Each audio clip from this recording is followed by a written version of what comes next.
প্রিয় দর্শক, দেখতে পাচ্ছেন এই সেই আধুনিক অটোমেটিক সিগন্যালিং ব্যবস্থা, সে পয়েন্ট মেশিন, যেটি দক্ষিণ অঞ্চলের মধ্যে একমাত্র দক্ষিণ যে রেল লাইন আছে, বিশেষ করে ঈশ্বরদী থেকে খুলনা পর্যন্ত এর অধিকাংশ অটোমেটিক সিগন্যালিং ব্যবস্থা নেই। তবে যে পদ্মা রেল লিঙ্কের কারণে রূপদিয়া স্টেশন এবং সিংগাই স্টেশনে অটোমেটিক পয়েন্ট মেশিন স্থাপন করা হয়েছে।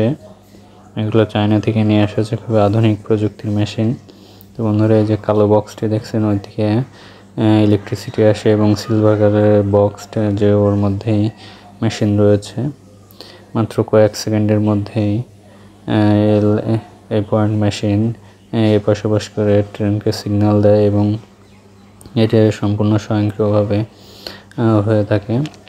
আগে যে লিভারি করে চাবি ঘুরিয়ে যে সিস্টেমে পয়েন্ট সেট করা হতো, যেমন লাইন চেঞ্জ করা হতো, সেটা এখন করা হয় না। তবে দক্ষিণ পশ্চিমাঞ্চলের রেলের অধিকাংশ স্টেশনেই এই অটোমেটিক পয়েন্ট মেশিন এখনও স্থাপন করা হয়নি, যার কারণে এখনও হাতেই করা হয়ে থাকে। তো বন্ধুরা, দেখতে পেলেন এই সাদা বক্সটার মধ্যে খুবই একটি পাওয়ারফুল মোটর বসানো থাকে এবং কালো বক্সটার মাধ্যমে যে মোটা তার দেখছেন, ওর মধ্যে ইলেকট্রিসিটি আসে আর এই যে দুটো রডের মাধ্যমে লাইনটি এপাশ ওপাশ করে থাকে।